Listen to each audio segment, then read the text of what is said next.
From the whisper-quiet L-42A1 sniper rifle to the ship-shredding limpet mines, these are the tools that turned SAS and SBS commandos into the Falklands' deadliest raiders. We start our list with rifles and carbines.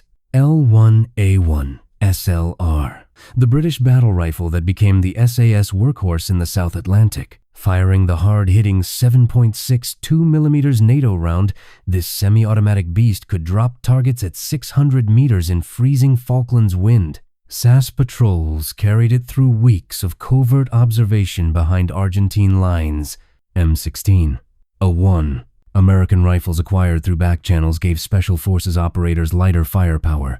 These select-fire carbines proved ideal for helicopter assaults and close-quarters raids. SAS troops used them during the Pebble Island airfield destruction mission. L-42A1 Sniper Rifle, the silent killer of the Falklands, built on the legendary Lee Enfield action. SAS snipers used these bolt-action precision weapons to eliminate Argentine sentries from impossible distances. One rifle, one round, one kill, no sound, no trace. L-39A1 Target Rifle, competition-grade accuracy adapted for special operations sniping. These match rifles gave SBS marksmen the precision to engage targets at extreme range. Limited numbers served in reconnaissance teams operating deep in Argentine territory.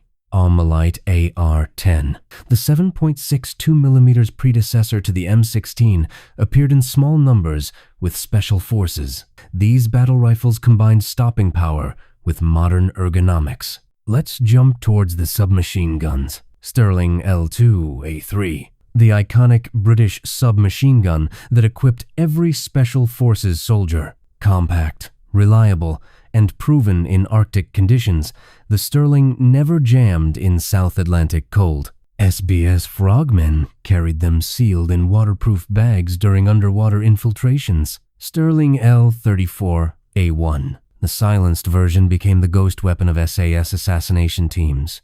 With an integrated suppressor and subsonic 9mm ammunition, it killed Argentine sentries without alerting anyone.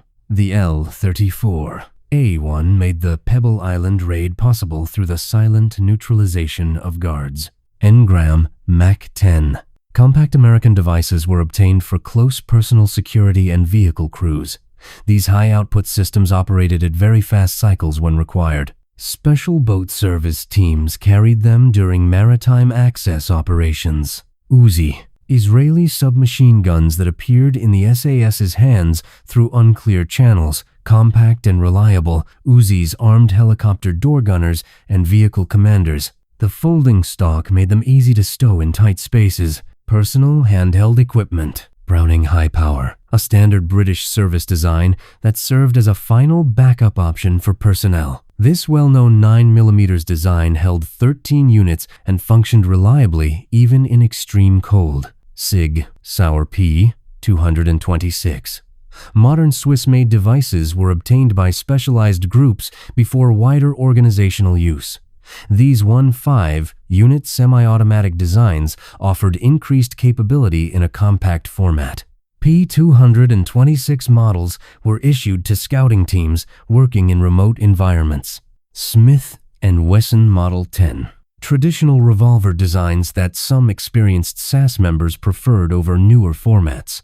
The 38 special wheel-based design was highly dependable and functioned even after water exposure.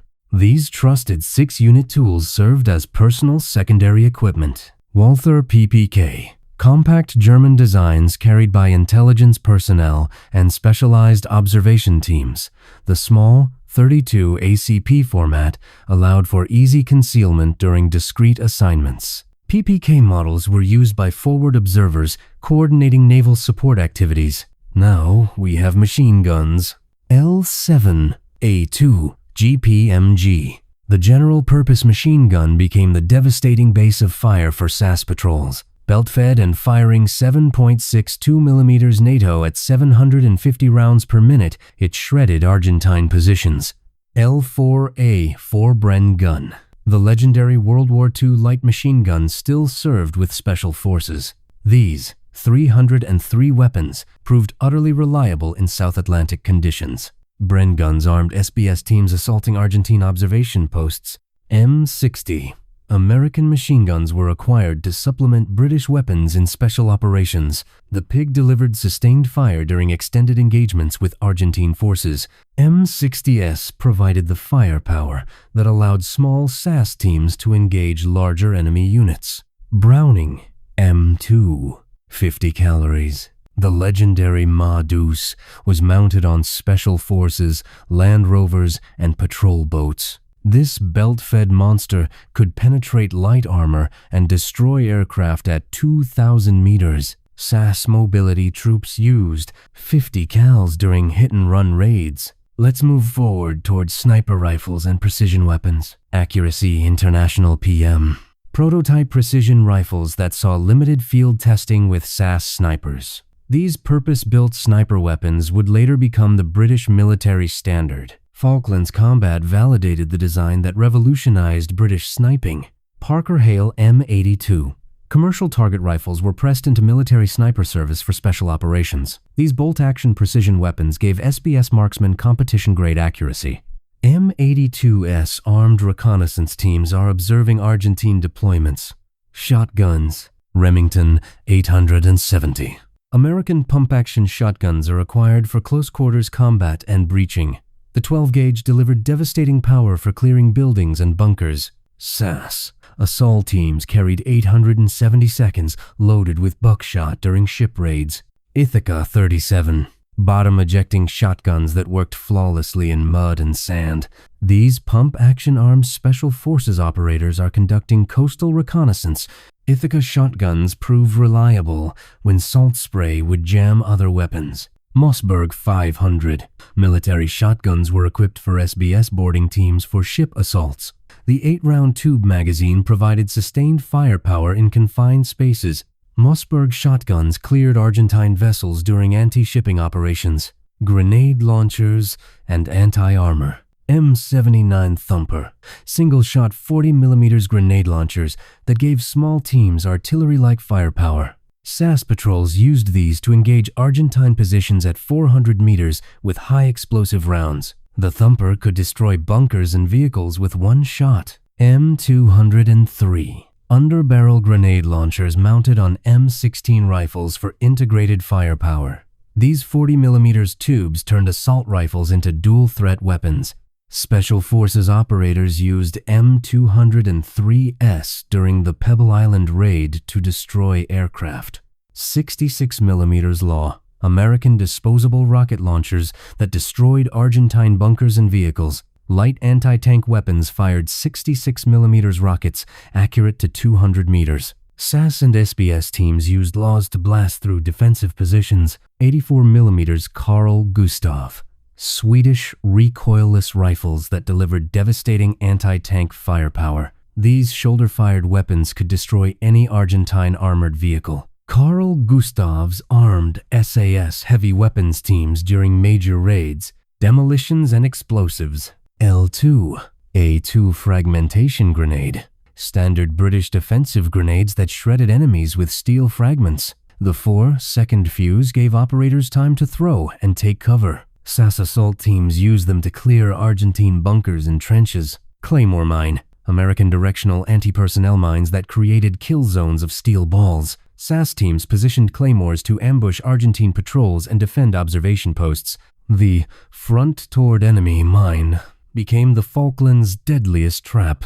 M18 smoke grenade. Colored smoke grenades that marked landing zones and signaled helicopters. These non-lethal devices guided air support and extraction operations. Special forces used them to coordinate complex multi-team assaults. Bangalore torpedo. Explosive charges on extendable tubes for clearing wire obstacles and minefields. SAS assault engineers used them to blast paths through Argentine defenses.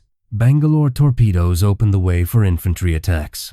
Specialist and support weapons. 81mm mortar. Man-portable indirect fire weapons that gave SAS patrols artillery support. These mortars lobbed high explosive rounds at targets beyond direct fire range. Special Forces teams used them to suppress Argentine positions during raids. FIM-92 Stinger. American shoulder-fired anti-aircraft missiles were acquired late in the conflict. These heat-seeking weapons could down Argentine jets and helicopters. Special Forces air defense teams deployed Stingers to protect key positions. Navigation and signaling equipment. SARB beacon. Search and rescue beacons that saved downed pilots and isolated operators. These emergency transmitters guided rescue helicopters to personnel in distress. Every SAS and SBS soldier carried a SARB on missions. PRC 319, tactical radios that connected Special Forces teams with headquarters and air support.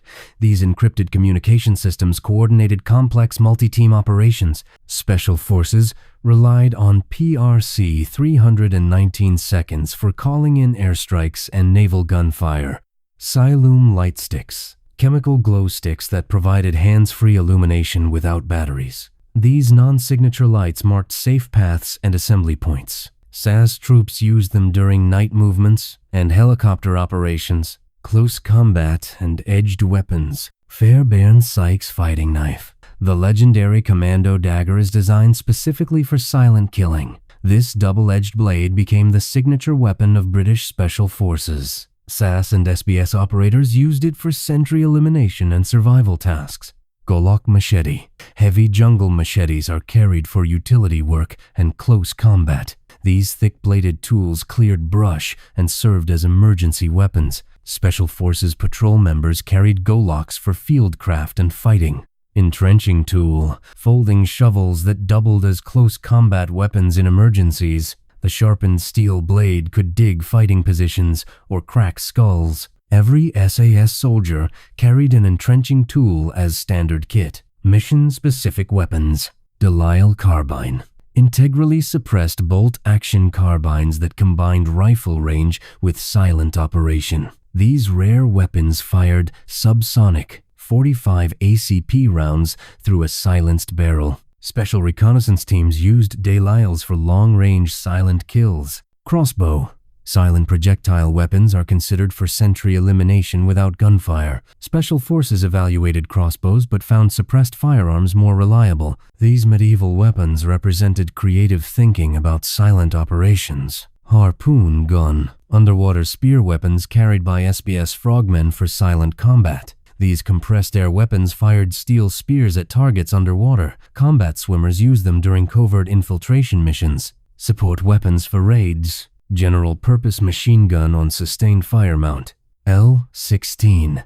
Mortar with illumination rounds. 81 millimeters. Mortars firing parachute flares to light up nighttime battlefields. These illumination missions turned night into day for attacking forces.